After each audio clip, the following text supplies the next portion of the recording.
What's going on, everybody? It's Alex Driskell again from Sweet Georgia Sports, and today coming at you with a Braves month in review for the month of May.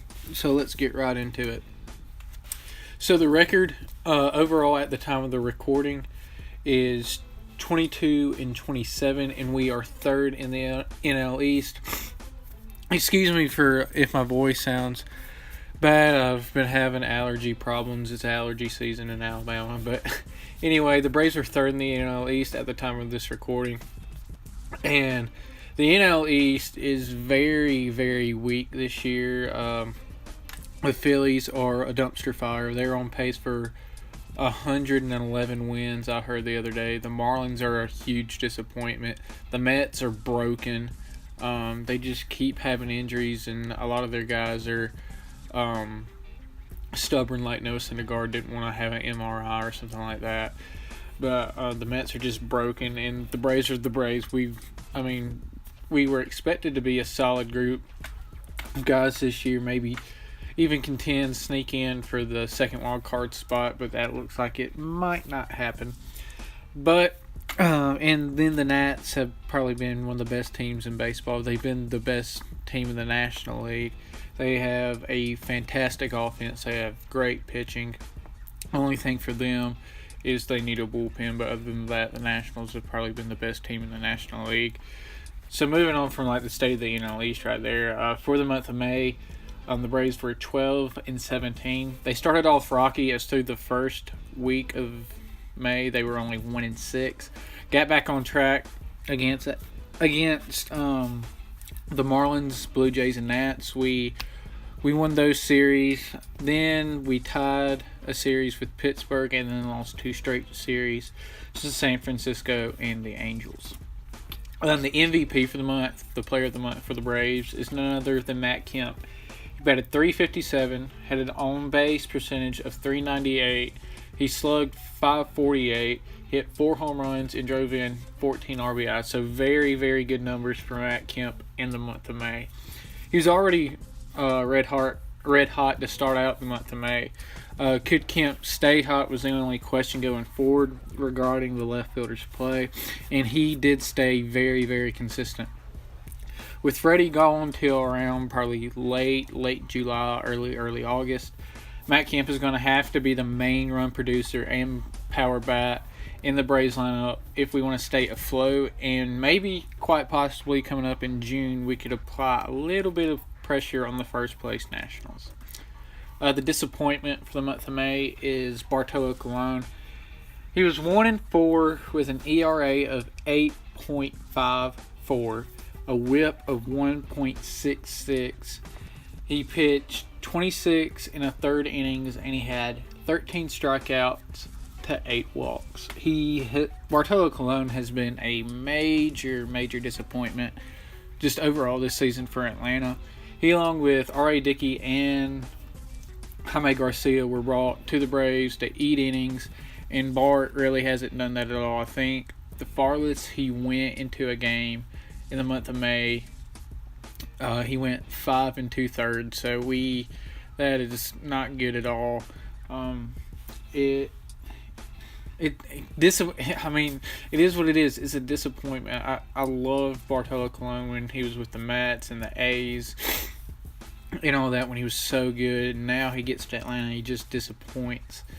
It's looking as if Colon's tenure in Atlanta will be short, as either the front office will attempt to trade him. I don't think right now we would get anything good or a package that would be good enough in return for us to actually trade Bartolo Colon, or we might just out and out designate him for assignment or release him from a 1-year, 12-year deal. Moving on from the disappointment that is Bartolo Colon, we're going to move to the X Factor, the guy that's flown under the radar a little bit, and that guy is Jaime Garcia. Jaime Garcia went 1-2 with an ERA of 2.45, a WHIP of 1.18 in 33 innings pitched, and he has 23 strikeouts to 14 walks in the month of May. He's probably been the most consistent starter that the Braves have in their rotation. I know Julio's the ace, but when Julio's pitching at home, he just looks lost. He doesn't know what to do. He just looks like a completely and totally different pitcher. But when Julio's on the road, he looks really, really good. He looks Cy Young caliber almost. It looks like he could be a number one in any rotation. But Jaime Garcia has been the most consistent as of late. He's been doing a great job of going late into games. I know he went 8 innings against the Nationals a few games ago, and then he went 7 in the last game of May against the Angels, where the Braves lost 2-1. That's another thing. He needs to get some run support. That's why his record for the month of May is probably 1-2. Is his lack of run support and what's new with Braves pitchers and lack of run support. But he's been doing a great job going late in the games as well as getting ground ball outs. Can he stay this consistent and healthy through the dog days of summer is the only concern for him moving forward. He has a very, very drawn-out rap sheet of injuries, and a lot of them have happened in the months of June, July, and August. So if he can stay consistent and healthy through the summer, especially in Atlanta where the humidity's 100 a lot, and it feels like Satan's armpit, can he stay consistent and can he stay healthy is really the only concern for Jaime Garcia, because again, he's been one of the most consistent, if not the most consistent pitchers in the Braves starting rotation. The word for the month of May is busy. It's busy because a lot went on with the Braves in May. For starters, we weren't very good to begin the month. Then we got hot against the Blue Jays. And clearly the Blue Jays took exception to this, and they proceeded to hit 8 of our batters in a matter of 3 games, I believe. They bat flipped, or Jose Bautista bat flipped while they were 5 runs down in an all but meaningless game. And Kevin Pillar used a very homophobic slur towards Jason Mott for what was a very, very legal quick pitch. Through those 8 batters that were hit, of course, the elephant in the room, Freddie got plunked, and he fractured his wrist, and he's going to miss at least 8 weeks. Seeing a glaring need at first, John Capalella traded infield prospect Juan Yepez to St. Louis for first baseman Matt Adams. Matt Adams has helped and is helping the Braves stay afloat till Freddie gets back, and if he continues his solid play, he could probably be a trade piece at the deadline or going into the off season. So with all that went down in the month of May, the word of the month is busy.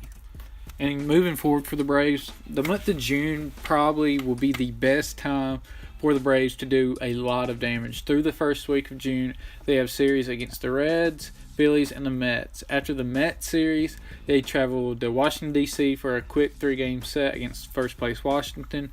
Then come back home for a series against the Marlins, the Giants, and the Brewers to close out the month. The Braves take a trip to the West Coast for a 3-game set against the Padres, and then take on the A's in Oakland to close out June and open up July. All these series are very, very winnable, especially against teams like the Reds, Phillies, Marlins, and Giants. Going forward in June, I want to harken back to what Bobby Cox said back in the day. You don't got to win them all, just got to win the series.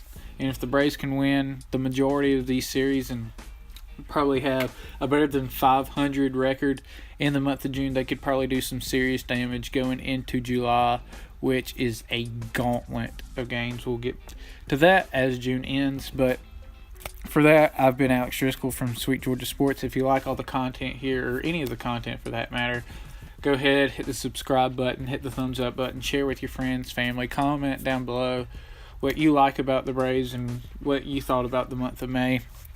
And so again, I've been Alex Driskell for Sweet Georgia Sports, saying God bless and chop on, Atlanta.